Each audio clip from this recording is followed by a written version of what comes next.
Bismillahirrahmanirrahim. Assalamualaikum warahmatullahi wabarakatuh. Bertemu lagi bersama saya Fahmi Chandra Permana. Hari ini kita akan belajar array of record dalam mata kuliah struktur data. Sebelumnya kita akan bahas dulu teori sebelum masuk ke coding. Jadi untuk yang sudah nggak sabar pengen coding bisa di skip langsung ke coding, tapi saya harap pelajari dulu apa itu materi tentang array of record ini. Tujuan dari mata kuliah kita hari ini adalah mahasiswa dapat menjelaskan pengertian dari array of record yang sebelumnya sudah ditugaskan ya untuk membuat rangkuman apa itu array of record dan bisa menerangkan operasi dasar penggunaan record dan array of record dengan benar. Sehingga mahasiswa dapat mengoperasikan dan membuat program dari semua algoritma menggunakan record dan array of record dengan benar. Sama ya? Oh ya, satu menjelaskan, satu mengoperasikan. Pokok bahasan kita hari ini adalah array, record, dan array of record. Array sebetulnya sudah ya. Array itu kumpulan dari tipe data yang bertipe data sama dalam satu variabel. Nah, kita langsung ke record aja ya. Jadi record itu atau structure. Record adalah suatu tipe data bentukan. Kalau kemarin kita pernah buat tpdef integer kotak-kotak, tpdef integer matrix, kotak-kotak yang bikin tipe data matrix sendiri itu loh. Nah, ini juga sama sih, jadi nanti bakal ada def struct juga kayak gitu. Jadi kita akan membuat tipe data baru yang berisi struct atau structure yang berisi dari beberapa variabel kayak gitu, yang mengumpulkan dari atribut-atribut atau objek. Nah, pada record ini elemen bisa berbeda-beda, tidak seperti array yang mengharuskan mempunyai tipe data yang sama. Kalau record bisa dari berbagai tipe, mau tipe data integer, mau char, mau float, itu boleh semuanya. Yang kita akan coba buat tipe integer, string, sama float gitu mungkin ya. Bolehlah kita coba nilai float nilainya seperti itu. Nah, sedangkan struct itu adalah tipe data yang dapat melakukan penyimpanan beberapa data yang saling terkait sebagai satu kesatuan. Sehingga data tersebut seolah-olah menjadi satu data tunggal. Dipaket lah gitu, sebetulnya mirip dengan konsep kelas sih dalam OP, tapi di sini enggak. Namanya struct. Jadi kita boleh nih dalam satu struct data.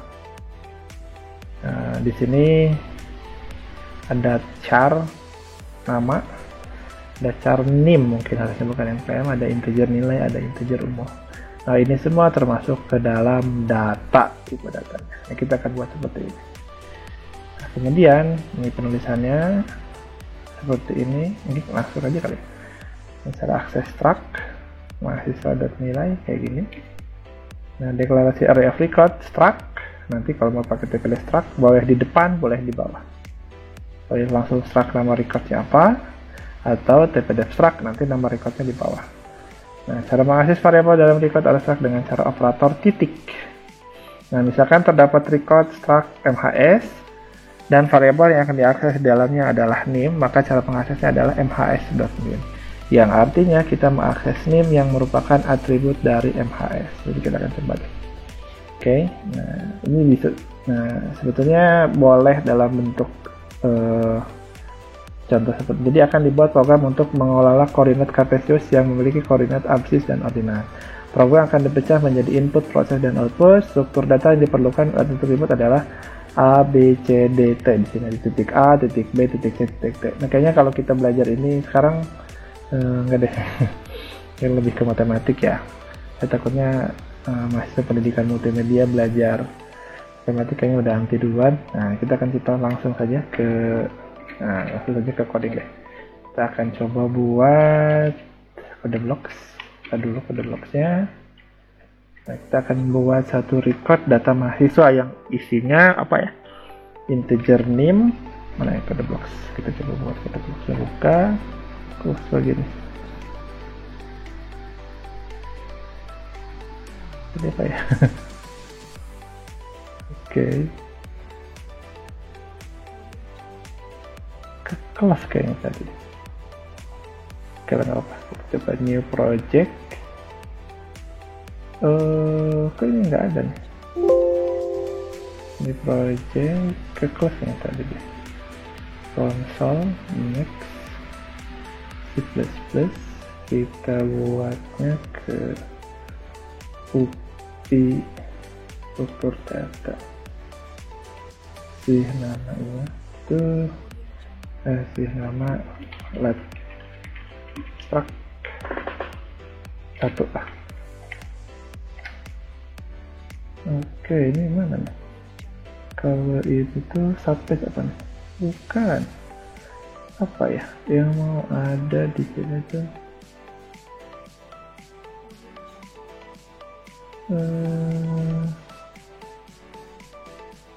Nggak ada. Ya nanti bisa ngeplay. Bukan.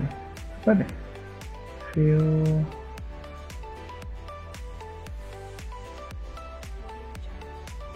Apa ya? Compiler. Ini. Nah, kalau ini aja lampunya. Kalau nanti ini saya ulik lagi lah. Oke. Kita akan coba buat program. Nah, di sini kita akan coba buat ini dulu lah. Jadi kan deklarasinya pakai type-def struct ya. Oke. Kita buat di sini type-def. Kita buat di sini struct. Kemudian ya nanti saya di program sekarang itu saya akan buat program gini nih. Nanti ada data, ya, data mahasiswa. Yang isinya data mahasiswa itu ada nama, pertama ada name dulu deh. Berarti nanti programnya itu ada name, nama, dan nilai. Kalau kemarin kan udah ya, nah, udah mahasiswa pertama nilainya berapa. Kalau saya pengen ini nanti saya buat tipe datanya integer, ini tipe datanya string, berarti lah buat char gini lah, 10 misalkan. Terus di sini float. Nah, habis itu programnya yang pertama input banyaknya data nanti ya, banyaknya data ada berapa, misalkan ada 5, nanti habis itu input data pertama misalkan, atau data ke-1 lah biar bisa pakai for data ke-1. Habis itu isinya apa aja data ke-1 itu, data ke-1 nanti isinya berarti gimana, input name-nya berapa, kemudian input namanya siapa, kemudian input nilainya berapa. Selesai ini, lakukanlah sampai data mahasiswa kedua, ketiga, keempat, sampai kelima, karena banyak mahasiswanya 5, ceritanya gitu. Nah, setelah itu si program itu nanti bakal ketahuan, nanti saya pengen programnya nanti nampilin berapa nilai rata-rata dari suatu data tersebut, dan siapa saja mahasiswa yang nilainya di bawah rata-rata. Kayak gitu nanti rencananya. Dibuat tabel, bagusnya kayaknya sih dibuat tabel. Betul, dibuat tabel nanti. Jadi nanti bakal dibuat tabel outputnya. Nanti output rata-ratanya berapa. Kemudian nanti ini daftar mahasiswanya siapa saja. Daftar mahasiswanya nanti ada misalkan name-nya siapa, ada namanya, ada nilainya, kayak gitu nanti. Jadi saya pengen ada tabel ke bawah gitu. Nah, buat ini semua bisa dibuat dengan menggunakan struct. Jadi yang pertama kita buat type-def struct, kita buat di sini integer name, kemudian di sini saya buat char nama berapa digit ya, 20 lah, sudah banyak. Terus habis itu saya mau buat float nilai. Nah, ini semua dikunci ke dalam suatu variabel dengan nama, saya buat data. Nah, setelah itu kalau kemarin kan ada, kalau inputan datanya dibuat jadi, ada yang nanya kalau nggak salah mahasiswa, gimana kalau misalkan inputnya ada jadi suatu variabel apa, modular. Bisa saya buat kayak gini lah, void input data. Nah, jadi nanti input datanya apa saja sih. Nah, saya mau buat di sini data, di sini tipe datanya kan jadi data ini semua nih. Ini semua jadi tipe datanya data, kasihlah di sini dan mahasiswa. Kenapa harus pakai dan? Ya kan untuk inputan. Inputan harus pakai dan seperti biasa dalam modular. Nah, isinya gimana sekarang? Berarti gini aja, si out input nama, Habis itu beres, habis itu cin. Nah, yang di cin apa sekarang? Tadi ada perintah di sini. Nah, misalkan terdapat nama record struct. Nah, cara mengakses variabel di dalam record adalah dengan operator titik. Nah, contoh kayak gini untuk akses variabel berarti mahasiswa.nilai. Nah, berarti sekarang karena ini semua dikasih nama, kan tadi deklarasinya kan data, dibuat data mahasiswa. Berarti ini, berarti di sini saya buat di sini mahasiswa.nim. Kayak gitu. Nah, jadi satu paket nih mahasiswa tuh, dia tuh punya ekstensi nim, punya ekstensi char, punya nama dan juga punya untuk nilai. Oh, salah dong. Jangan nama semua tuh. Nih, di sini input nim, input nama, input nilai. Kayak gini. Jadi di sini nim udah betul, ini jadi nama, ini jadi nilai. Oke, ini untuk input data. Outputnya gimana? Nih saya buat di sini void cetak data. Yang dicetaknya apa? Ya, data mahasiswa. Habis itu ya tinggal dibuat aja sih gitu. Mahasiswa dot apa ya awal tadi, nim kayaknya, nim, iya nim dulu, kan nanti rencana mau dibuat kayak gini ya, nim nama ya, nim dulu nama baru nilai, berarti di mahasiswa dot nim. Jangan lupa pakai ini ya, slash t biar ke rada rapi. Habis itu mahasiswa dot nama, setelah itu pakai gini lagi, setelah itu mahasiswa dot apa yang belum nilai. Oke, mahasiswa dot nilai. Di situ enter ke bawah pakai endline. Nah, ginilah.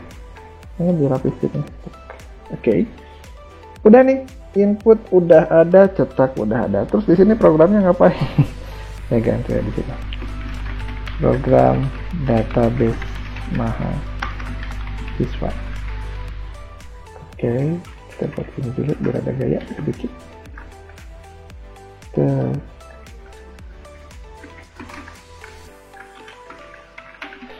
Nah, variabelnya kita butuh apa ya?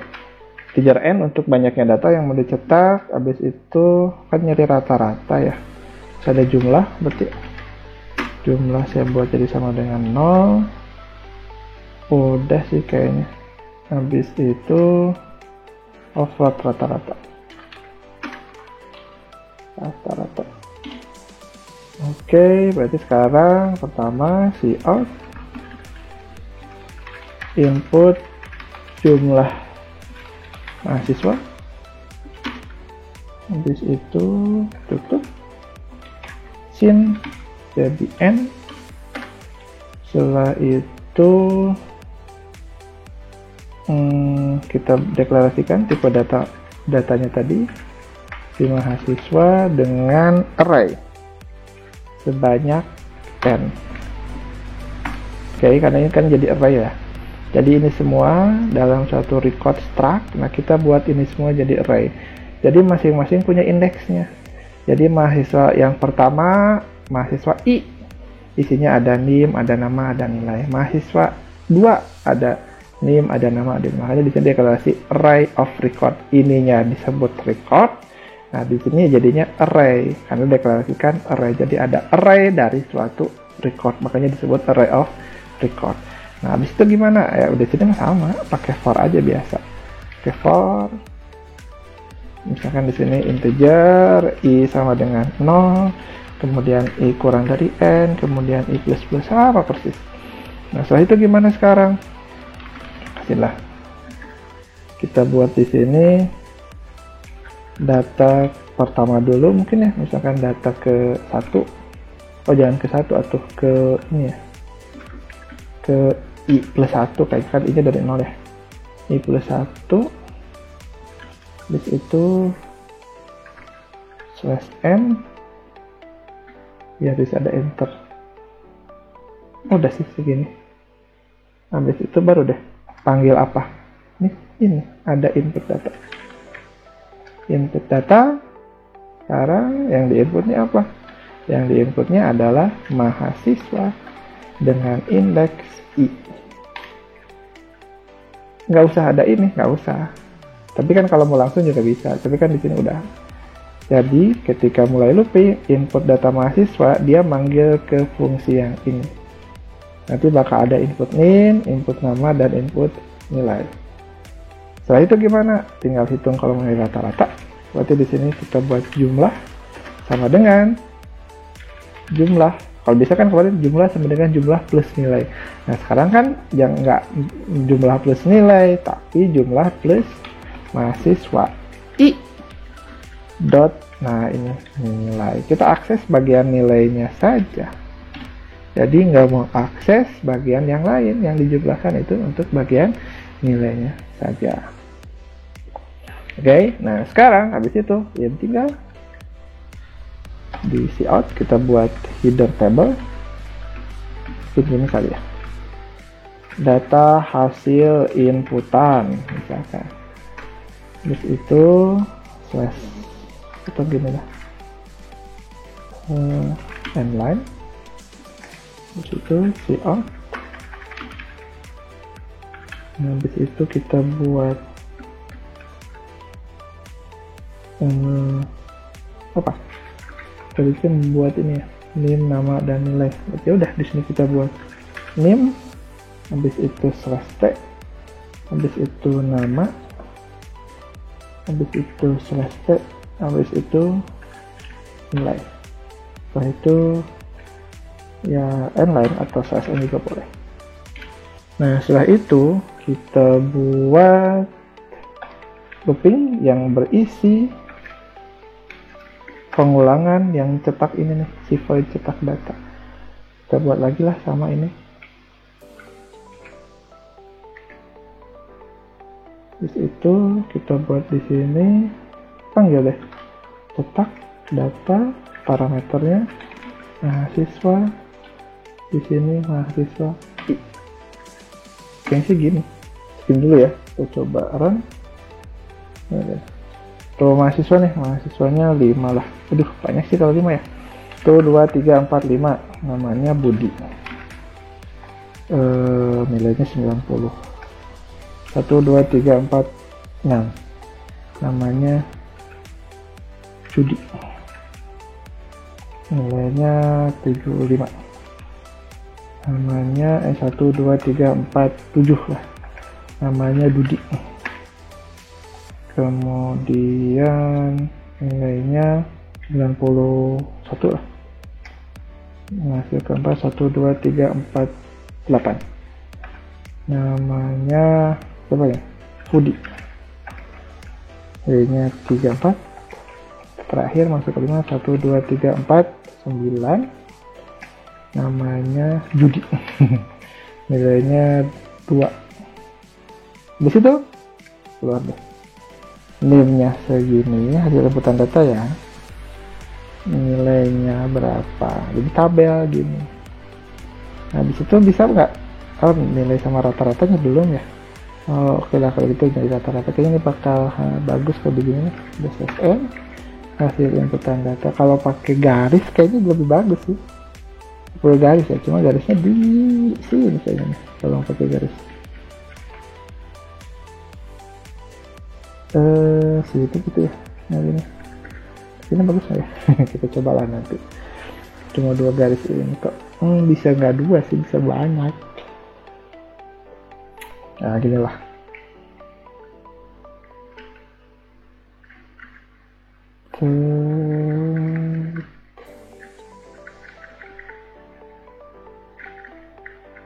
Ini kayaknya bagus. Nantilah ini atur-atur ya. Kalau yang kayak gini tuh sebenarnya di akhir. Sekarang kita ke konsepnya dulu. Oke, sudah di print nih, udah ada datanya. Nah, rata-rata belum ada ya. Nah, berarti di sini kalau mau cari rata sama dengan jumlah dibagi n. Karena jumlahnya tipe datanya integer, berarti biasa di sini dikali 0 kali bagi n. Setelah itu deh baru deh cout. Oke. Rata nilai mahasiswa sama dengan berada di sini dikasih rata.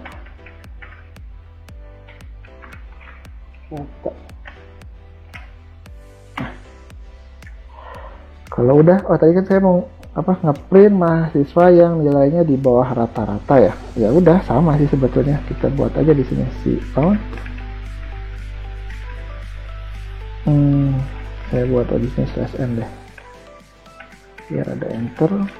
Saya buat /n daftar mahasiswa yang nilainya di bawah rata-rata, misalkan kayak gitu. Berarti saya buat di sini inline lah, inline bisa pakai gini lagi. Ini bisa pakai angin sih kalau gini. Ininya saya isi sama tanda garis ini. Pak, kalau yang ini gimana? Ya sama aja sebetulnya. Kalau yang ujung-ujungnya cetak itu kan berarti kita pakai yang ini lagi nih. Nilai mahasiswa yang ini sebetulnya sama. Terus yang membedakan apa? Yang membedakan sekarang kita cetaknya ada kondisi. Nah, kondisinya berarti gimana? Kondisi ketika dia nilai kurang dari rata-rata. Berarti gimana sekarang nyetaknya? Berarti di sini ada perintah dulu sebelum dicetak. Ada if lah minimal di sini. Belum dicetak, berarti if-nya gimana ya? Cetak aja if-nya apa sih? Kan yang dicetak yang nilainya di bawah rata-rata ya. Berarti kalau yang dicetaknya di bawah rata-rata, berarti gimana pakai if nilai kurang dari rata-rata. Simpelnya dekat. Berarti kan kalau mau akses nilai gimana? Berarti ya sama tadi mahasiswa. Sama kayak pas tadi yang ini nih. Nah, ini.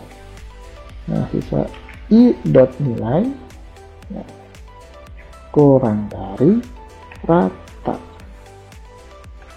Setelah itu baru deh cetak data, atau mau cetak bisa nggak kita mau cetak datanya namanya aja? Bisa, kita cetak aja nanti mahasiswa yang nilainya di bawah rata-rata.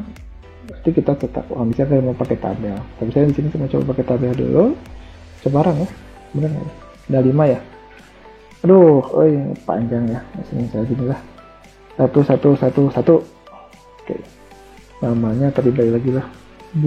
Budi 90 11112. Namanya Cudi, nilainya 85. Kemudian di sini namanya ini 111.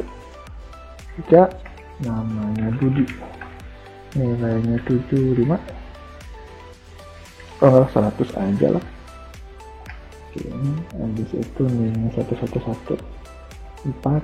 Namanya Budi, nilainya 100. Atau 9. Kemudian ini 1115. Namanya Budi, nilainya 98. Kita cek hasil inputannya ini. Rata-ratanya 94,4. Berarti secara logika yang dicetak di bawah ini siapa aja sih? Berarti kan si Cudi sama si Budi. Nanti keluar di sini daftar mahasiswa yang nilainya di bawah rata-rata. Ada Budi dan Cudi, nilainya 90. Benar kan ini di bawah rata-rata.